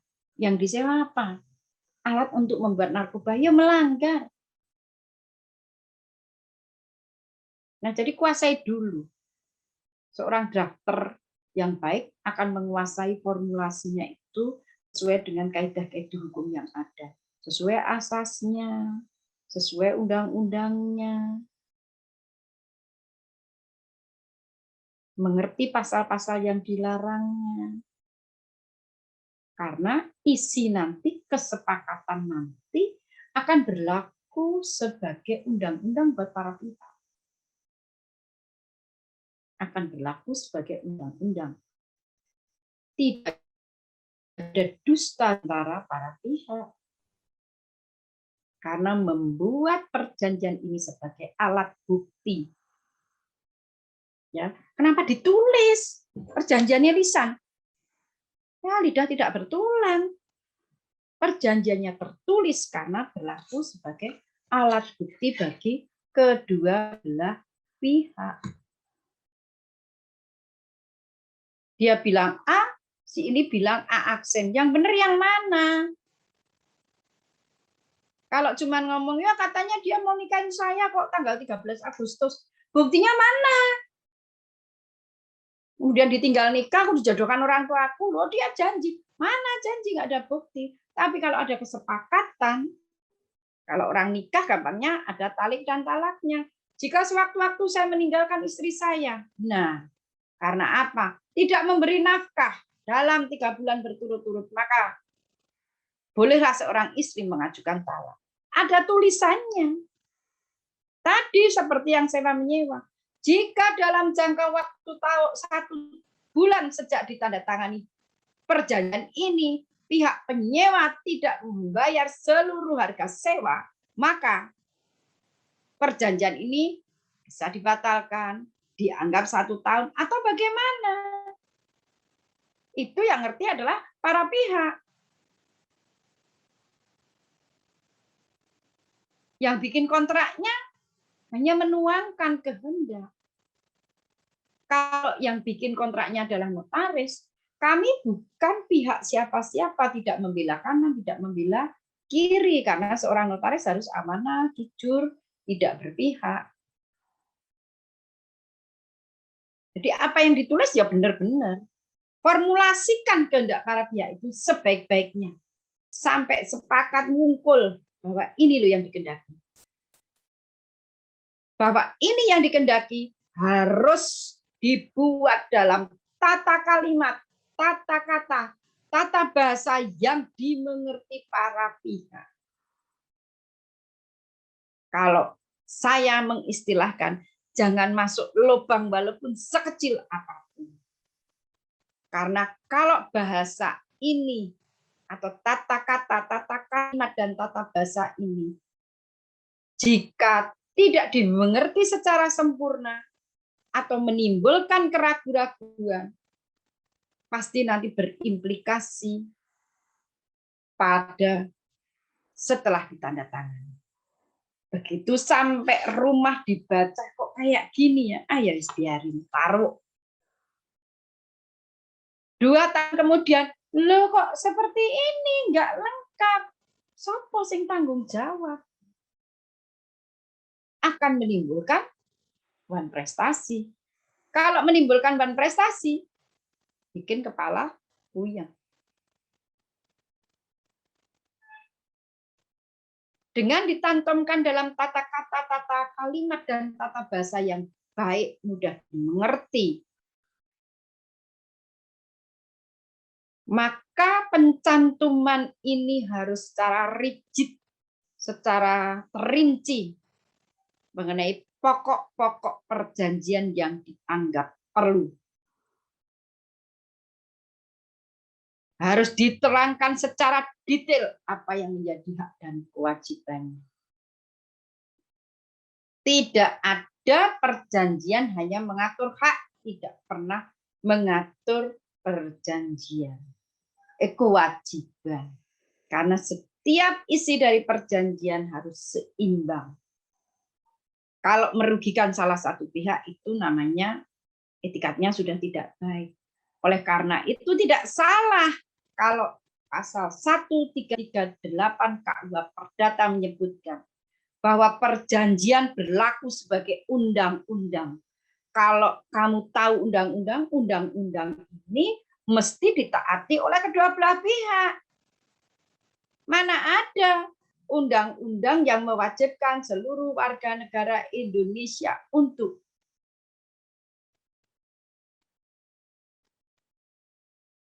contoh wajib belajar. Ya kudu belajar, harus sekolah. Itu undang-undang nggak bisa dilanggar, ada dampaknya dan implikasinya. Dilarang naik sepeda motor jika belum berusia 17 tahun. Berlaku bagi si pemerintah harus menerbitkan surat, namanya surat izin mengemudi. Kalau dia memohon di usia 17 tahun. Nggak bisa dilarang. Ya, nggak bisa dilarang, harus dikeluarkan. Syaratnya jelas. Berlaku undang-undang. Ada sanksinya. Nek kamu naik sepeda motor, sudah berusia 17 tahun atau di bawah 17 tahun tidak memakai SIM, ada dampaknya, kena denda, dirazia, etc. Banyak. Maka perjanjian pun demikian, berlaku sebagai undang-undang di antara para pihak. Kalau sebagai undang-undang ya jangan ada dusta di antara kita. Lakukan apa isi dari perjanjian itu. dibuat dengan etikat baik. Ya, tadi Ibu sampaikan, jangan ada dusta di antara kita. Emang aku sepakat menyewa ruko itu untuk jualan mie goreng atau jualan cuimi. Dalam perjalanan, karena cuiminya tidak laku, nek tak kembalikan kepada pemilik, rugi dong saya. Lah kok saya didatangin tamu untuk membuat ekstasi. Mek cukup satu kamar, Pak. Ini ada 5 kamar, kan lumayan. Diam-diam aku membuat ini. Berarti etikatmu tidak baik. Sama, harusnya setahun dibayar 30 juta. Setelah 1 tahun, mestinya kamu keluar. Perjanjiannya cuma setahun, tapi lewat waktu kamu nggak keluar. Itu membuktikan etikat baik. Etika baik sulit diketahui di awal, ya. Biasanya kalau pasca perjanjian baru tahu, oh, nyewa itu mestinya yang bersih, bertanggung jawab. Kok ini amburadul?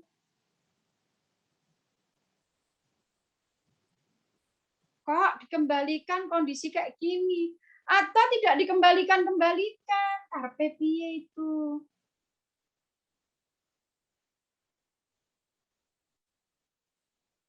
Ini mengenai hak dan kewajiban detail objeknya. Sebidang tanah hak milik nomor 3 terletak di Provinsi Jawa Timur, Kabupaten Jember, kecamatan, kelurahan setempat terkenal dengan Jalan Raya Randusari 19 Kabupaten Jember. Objeknya jelas. Seluas sekian, diuraikan dalam surat ukur tanggal nomor atas nama siapa. Pak Ijo, jelas objeknya detail. Yang disewa adalah rumah tinggal, letaknya tadi sudah di SHM ini. Berikut listrik 2002 watt, air PDAM, 2 sambungan telepon nomor 47484749. Jelas, detail objeknya.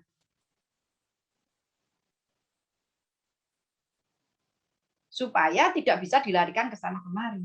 Sekarang apa hak dan kewajibannya? Hak daripada si penyewa adalah menempati dengan tidak diganggu siapapun, termasuk yang mengaku ahli warisnya, sampai batas waktu yang ditentukan haknya. Kewajibannya memelihara objek sewa itu sebaik-baiknya, dikembalikan sebaik-baiknya seperti kepunyaan dia, dan membayar uang sewa sesuai yang diperjanjikan. Haknya dari yang menyewakan, terima duit sesuai kesepakatan, tidak kurang 1 sen pun. Kewajiban menyerahkan barang,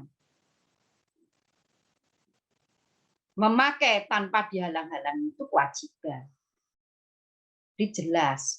Nah, pada umumnya ada 4 hal yang tercantum di dalam perjanjian, ya.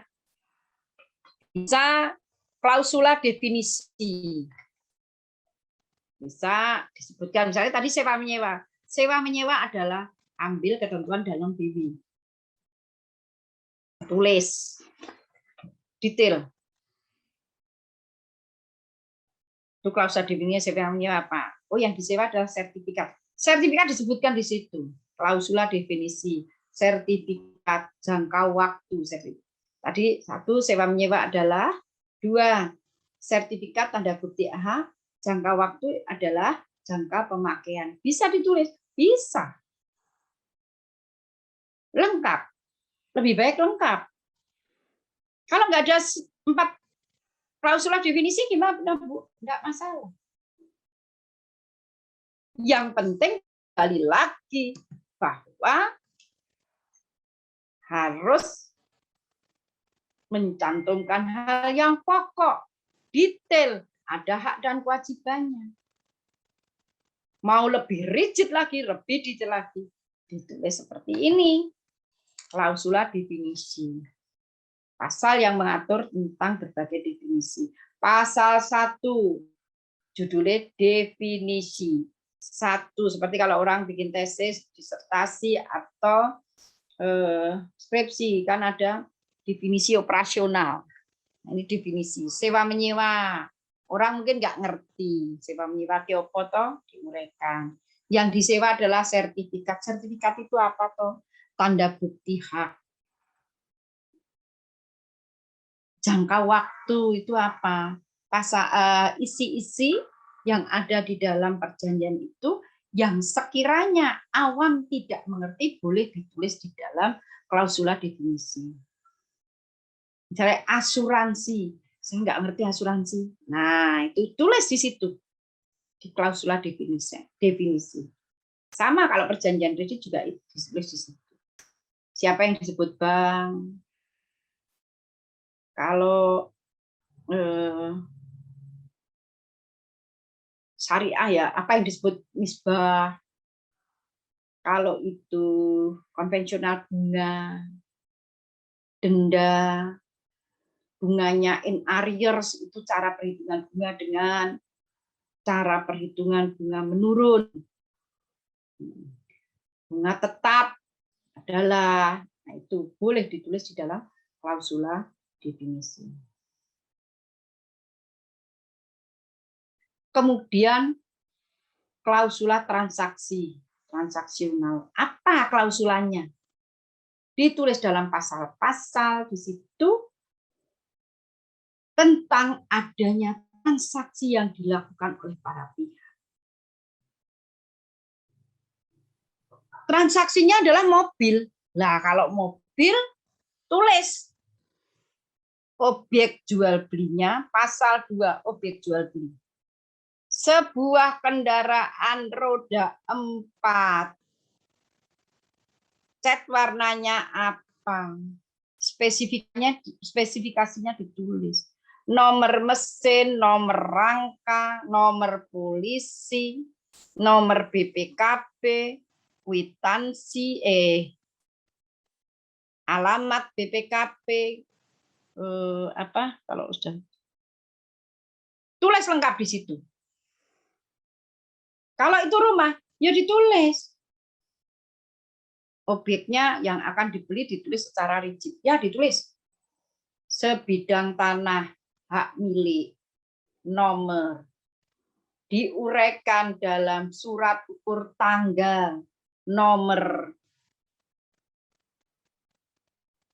Terletak di mana?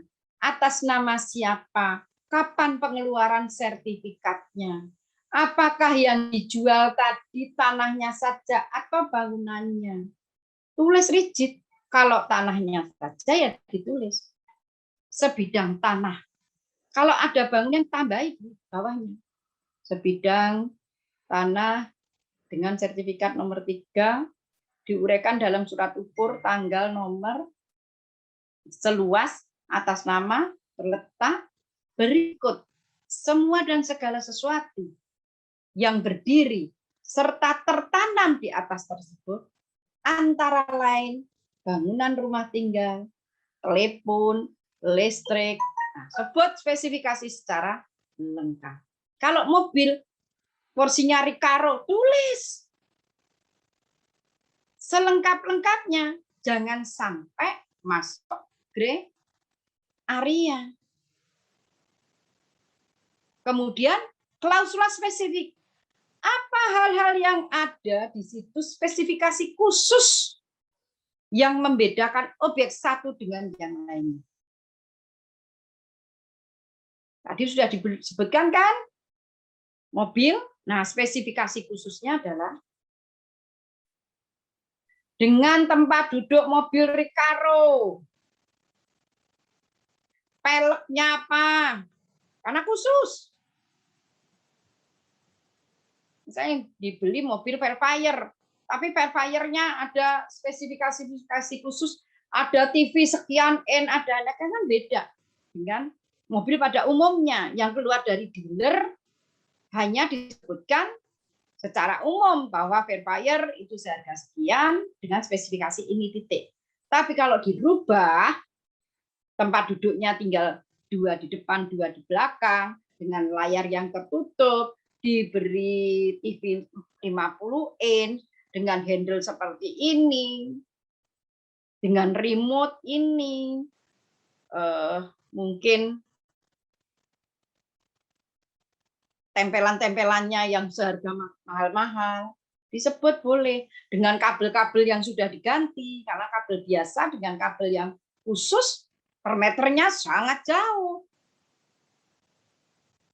Nah, dengan audio yang sudah dirubah sedemikian rupa, itu termasuk klausula spesifik.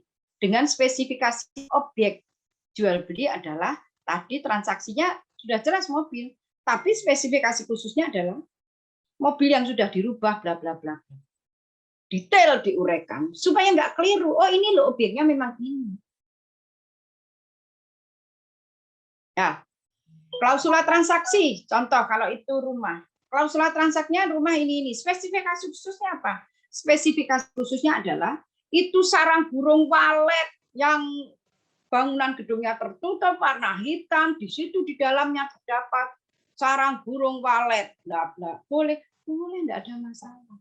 Makin detail makin bagus. Kenapa saya sampaikan makin detail makin bagus? Karena tidak bisa masuk ke lingkaran yang paling terkecil.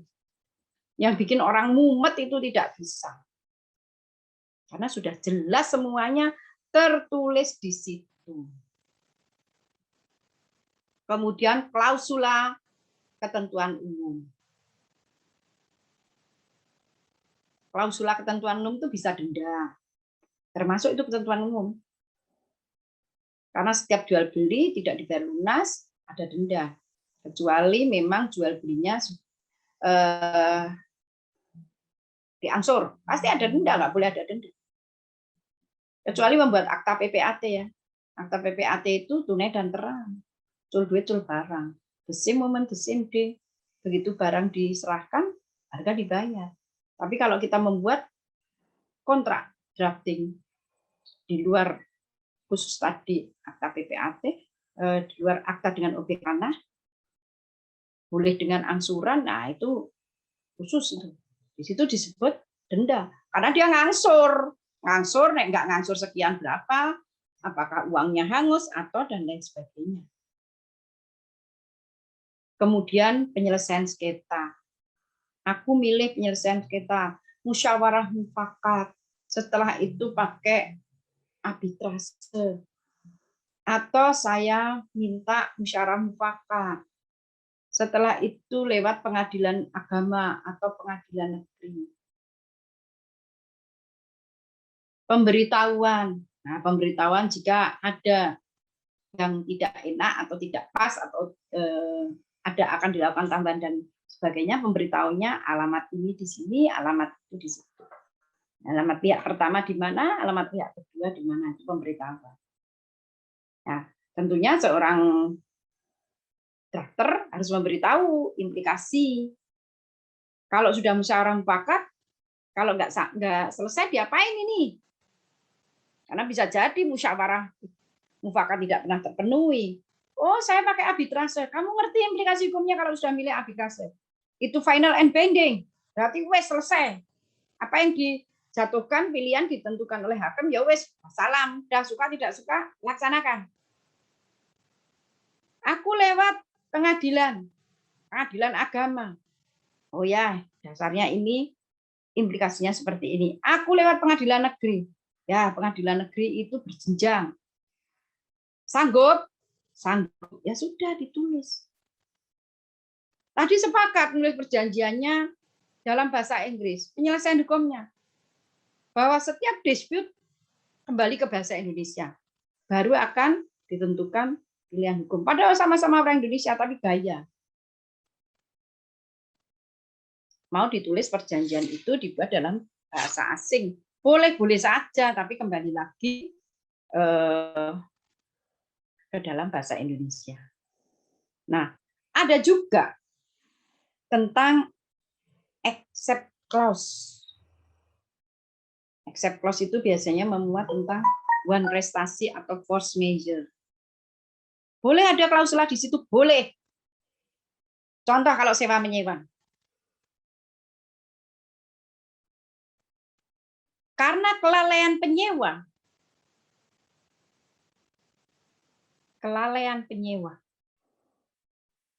kemudian kebakaran menjadi tanggung jawab penyewa. Atau karena kelalaian penyewa, nambah bangunan yang sifatnya walaupun itu tidak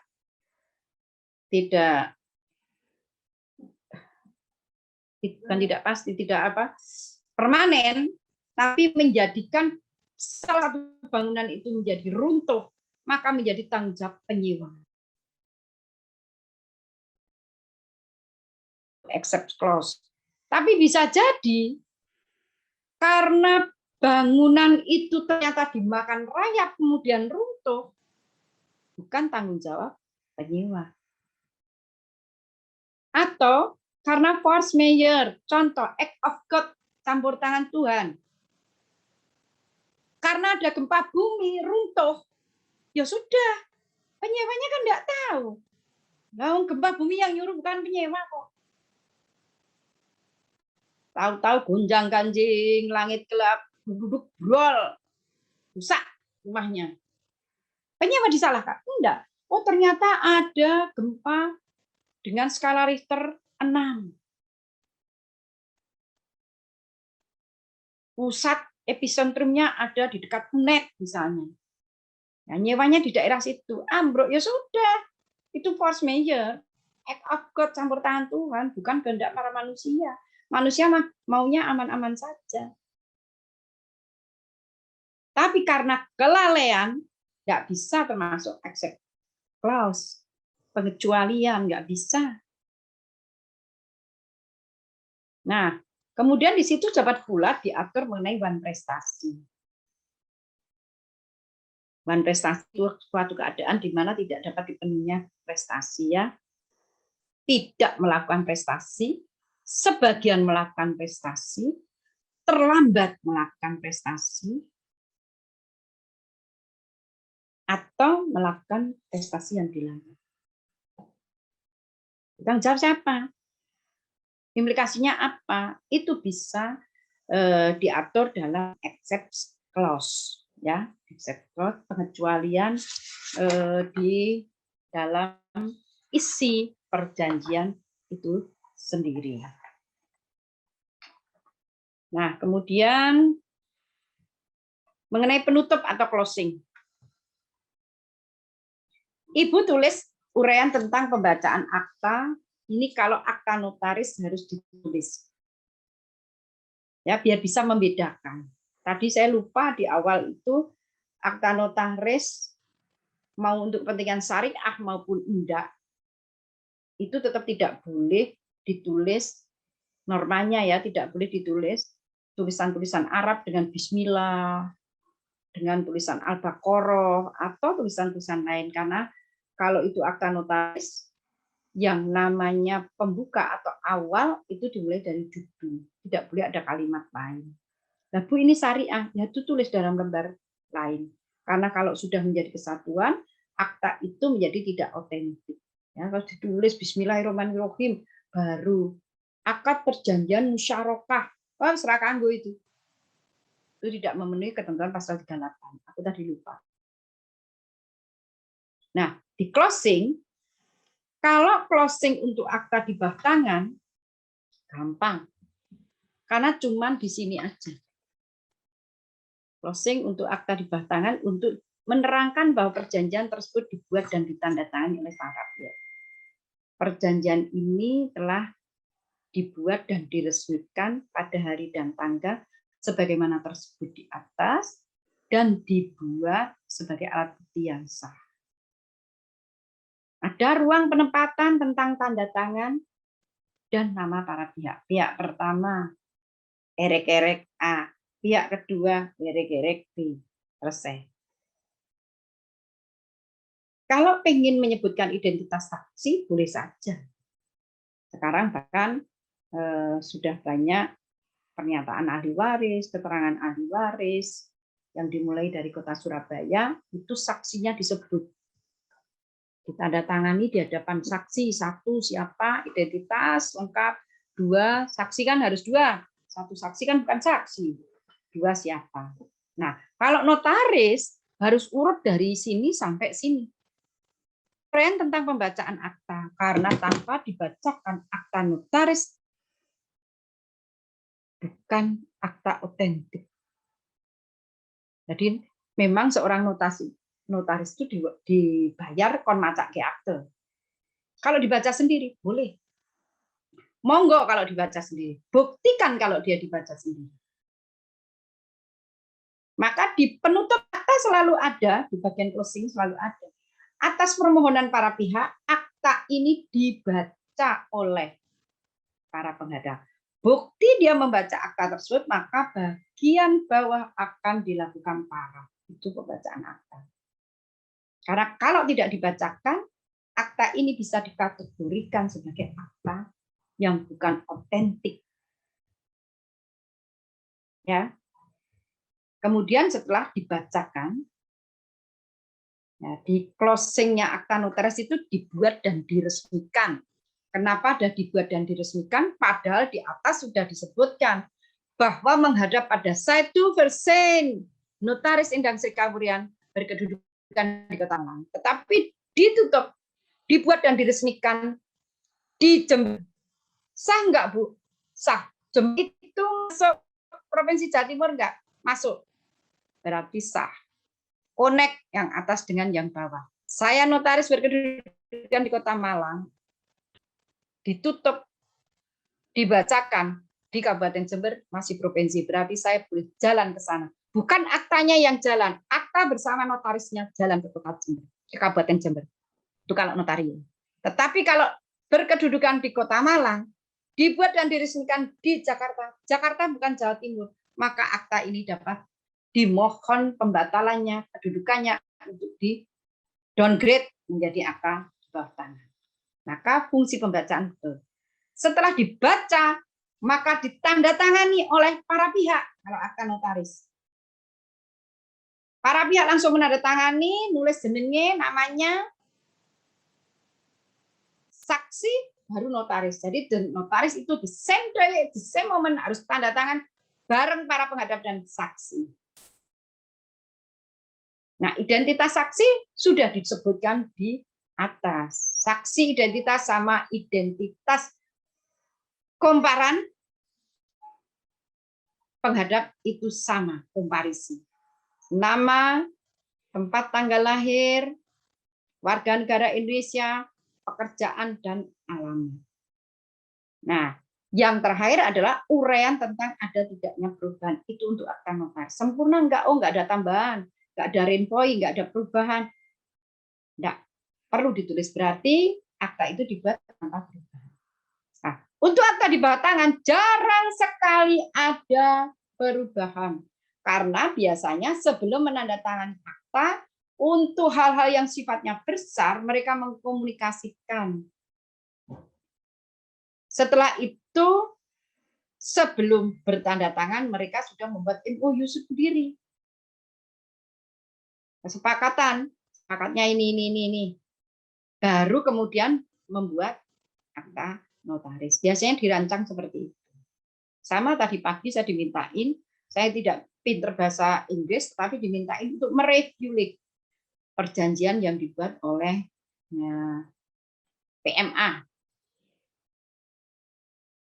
Jadi seperti ini ya. Jadi yang penting kalau di bawah tangan adalah menerangkan bahwa perjanjian ini dibuat dan ditandatangani para pihak, dibuat dan ditandatangani.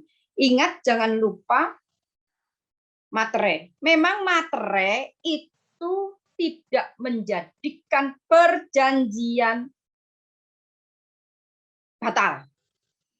Tetapi mematerai itu sifatnya wajib karena terikat dengan undang-undang ya materai. Jika kurang atau belum diberi materai, tidak ada masalah, tenang, slow but sure, cuek EGP, bawa ke kantor pos untuk dilakukan nasi geling atau pemateraian kembali. Tentunya kalau itu sudah lama ada denda, tetapi kalau masih kemarin ya dendanya 2%. Itu kewajiban ya.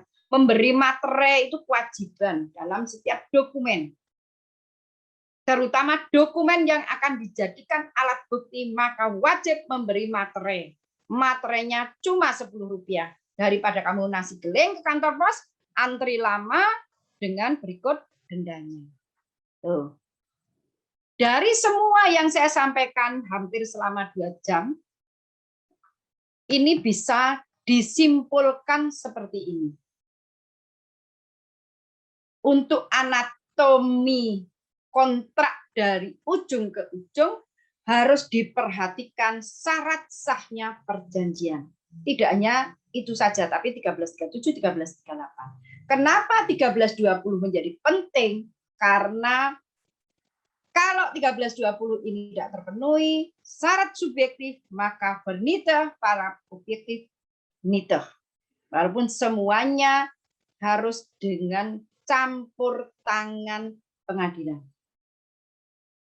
Unsur-unsur dalam perjanjian, seperti contoh tadi sewa nyewa, harus selalu ada unsur esensialia, aksidentalia, dan naturalia. Kita ngomong sewa, kita ngomong jual beli, sama. Unsur esensialianya adalah apa? Aksidentalianya dan naturalnya. Itu wajib. Tidak bisa 3 unsur ini diabaikan. Ya. Berhubungan dengan perpajakan, setiap perjanjian pasti ada implikasi pajaknya. Sewa menyewa ada pajak 10%. Jual beli ada pajak sebagai pembeli 5%, bagi penjual 2,5%. Wajib itu, kalau nggak bayar pajak kena denda. Sebulan 2%, maksimal 48%. Alas hak. Objek dari perjanjian ini harus dipunyai oleh subjek hukum. Ingat, harus dipunyai oleh subjek hukum. Subjek hukumnya adalah orang, badan hukum. Orang ini adalah person dewasa, belum dewasa. Yang belum dewasa adalah bukan pasal 330 KUH Perdata. Yang belum dewasa adalah mereka yang belum berumur 18 tahun dan mereka yang backwang. On backwang. Siapa itu? Adalah mereka yang imbecil, debil, dan teman-temannya, boros, dan yang terakhir adalah kehilangan akal. 433 KUH Perdata. Itu yang belum dewasa. Person yang belum dewasa. Yang sudah dewasa adalah mereka yang telah berusia 18 tahun, telah menikah, pernah menikah, menikah tanpa perjanjian kawin, dan menikah dengan perjanjian kawin. Ingat, perjanjian kawin selama perkawinan diperbolehkan mengacu pada putusan Mahkamah Konstitusi nomor 169.